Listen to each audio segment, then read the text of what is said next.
नमस्कार। स्वागत है आप सबका राजनीति के इस अखाड़े में। मेरा नाम है अजय सेतिया। मित्रों, मुझे पूरी उम्मीद है कि आप में सच का सामना करने और कड़वी बातें सुनने की हिम्मत है। वीडियो की शुरुआत में यह बात मैं इसलिए कह रहा हूं क्योंकि मैं आज कुछ कड़वी लेकिन सच्ची बातें कहने जा रहा हूं। क्या संगोल की स्थापना से धर्मयुद्ध की शुरुआत हो गई है? यह आज मेरा पहला कड़वा सवाल है, लेकिन यह सच्चा सवाल है। मुसलमानों ने इस्लाम के नाम पर अपना देश पाकिस्तान बना लेने के बाद भारत में जो जमीन जिहाद और लव जिहाद छेड़ रखा है, क्या अब उसकी समाप्ति होगी? क्या संसद में धर्म पताका लहराएगी? धर्म का मतलब संप्रदाय से नहीं है, जो मुसलमान, कांग्रेसी, सेक्युलर दल और सेक्युलर मीडिया समझता है। धर्म का मतलब इंसाफ का राज है। क्या इंसाफ का राज स्थापित होगा? यह पहला सवाल है। या सेंगोल की स्थापना के बाद भी श्रद्धा और साक्षियों को पत्थरों, चाकुओं, तलवारों के साथ मारना जारी रखा जाएगा और कोई सुनवाई नहीं होगी? जिस समय सेंगोल की स्थापना हो रही थी, ठीक उसी समय दिल्ली की गलियों में साक्षी को चाकुओं से गोद कर मारा जा रहा था।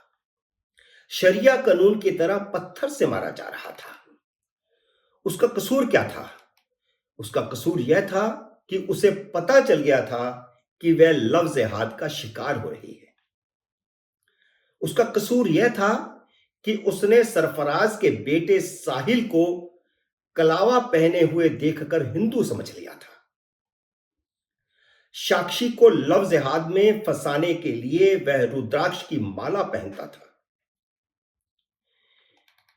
मोदी लव जिहाद और जमीन जिहाद के खिलाफ भगवान शिव जैसा रौद्र रूप दिखाएंगे या भगवान शिव के सेंगोल को सिर्फ दिखावे के लिए इस्तेमाल करेंगे?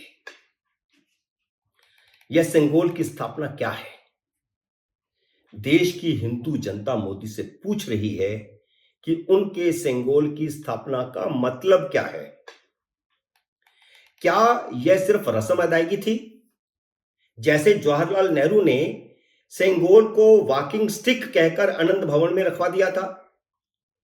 दो इमारतों के भीतर रखे सेंगोल का अर्थ क्या है?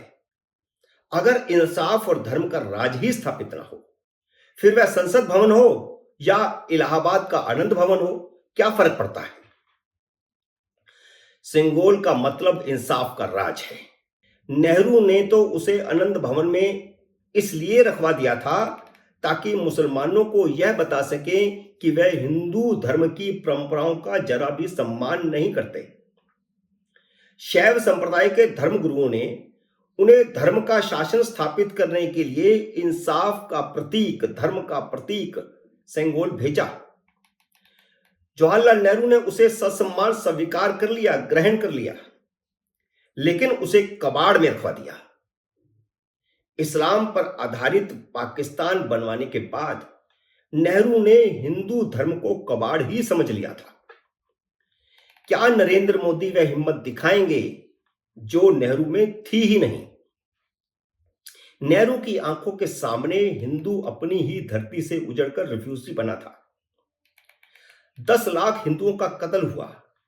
हजारों हिंदू बहु बेटियों के साथ बलात्कार हुआ। उन्हें निर्वासित हो रहे हिंदुओं से छीन लिया गया था। महात्मा गांधी ने तब हिंदुओं से कहा था कि आप भारत आए ही क्यों, वहीं मर जाते। मोदी की आंखों के सामने भी श्रद्धा और साक्षियों के साथ वही हो रहा है। केरल में तो कार से घसीटकर औरतों को सड़क पर तलवार से काट दे रहे हैं। हिंदू युवकों को मस्जिद के सामने घसीटकर मस्जिद के भीतर ले जाया जा रहा है और तलवार से ऐसे काट रहे हैं जैसे लकड़ियां काट रहे हो। और इस तरह के सारे वीडियो सोशल मीडिया पर उपलब्ध हैं। मैं सेकुलर मीडिया की तरह झूठ नहीं बोल रहा हूं कि लव जिहाद झूठ है। क्या मोदी भी गांधी की तरह हिंदुओं को मरने देंगे, उनकी बहू बेटियों की इज्जत लूटने देंगे? क्या वह भी गांधी की तरह कहेंगे मुझे क्या? लव जिहाद को झूठ बताने के लिए भारत का नेहरूवादी मीडिया कितनी कोशिश कर रहा है। इसका प्रमाण यह है कि बेशर्म मीडिया के सामने जब लव जिहाद का सबूत मिल गया, तब भी उसने यह खबर चलाई कि साक्षी की हत्या को भारतीय जनता पार्टी ने लव जिहाद का ट्विस्ट दे दिया है। अगर यह लव जिहाद नहीं है तो मुस्लिम साहिल के हाथ में कलावा क्यों बंधा था? वह रुद्राक्ष की माला पहन करके क्यों आता था उसके सामने? 10 साल पहले जब लव जिहाद की पोल खुलनी शुरू हुई थी, सारी मुस्लिम जमात, सेकुलर राजनीतिक दल और सेकुलर मीडिया ने इसे संघ परिवार का प्रोपोगंडा कहा था। पिछले 10 सालों में हजारों सबूत सामने आने के बाद आज भी वही कहा जा रहा है। सेकुलर मीडिया सच को झूठ बनाने की मशीन बन गया है। पहले दी कश्मीर फाइल्स को झूठ कहा गया, फिर दी केरला स्टोरी को झूठ कहा गया। केरला स्टोरी के बाद कितनी ही हिंदू लड़कियों की आंखें खुली हैं। यह इस सेकुलर जमात को नहीं बच रहा, क्योंकि सारा राज खुल रहा है, सारे भेद खुल रहे हैं, भंडा फूट रहा है। कौन जानता है कि साक्षी की आंख भी केरला स्टोरी देखने के बाद खुली हो? श्रद्धा और साक्षी के साथ जो हुआ है वह क्या है? क्या ये लव जिहाद के प्रमाण नहीं है? सच को छुपाने के बजाय सच दिखाओ, सच का सामना करो, हिंदू बेटियों को साहिलों के लव जिहाद से बचाओ। यह प्यार का मामला नहीं है, यह भारत में गजवाए हिंद की साजिश है, भारत को दारुल इस्लाम बनाने की साजिश है। अपनी आंखें खोलिए, सच का सामना कीजिए और सच दिखाइए।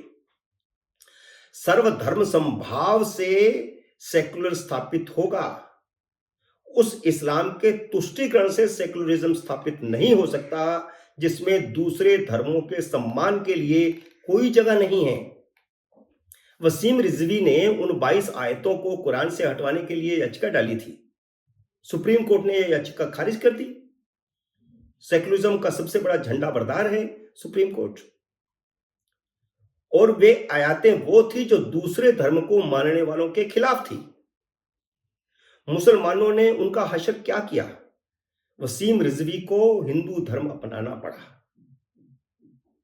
परिवार के सदस्यों ने वसीम का बहिष्कार कर दिया। इस्लाम में दूसरे की बात तो क्या, अपनी सही बात भी किसी दूसरे के मुंह से सुनने की हिम्मत नहीं है, अपनों से सुनने की हिम्मत भी नहीं है। नुपुर शर्मा का कसूर क्या था? क्या सिंगोल की स्थापना का विरोध करने वाली कांग्रेस और उन जैसी 19 पार्टियों में कोई हिम्मत बची है कि सच को सच कह सके? क्या भारत के मुसलमान यह सोचेंगे कि इस्लाम के नाम पर बने पाकिस्तान का आज यह हशर क्यों हुआ है? देश मोदी की तरफ देख रहा है।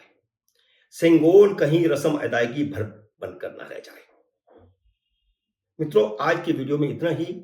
आपको पसंद आए तो लाइक, शेयर और सब्सक्राइब करें। घंटी का बटन भी दबाएं ताकि जैसे ही मेरा नया वीडियो आए आपको सूचना आए। जल्द ही मिलता हूं नए वीडियो में नए विषय के साथ। तब तक नमस्कार।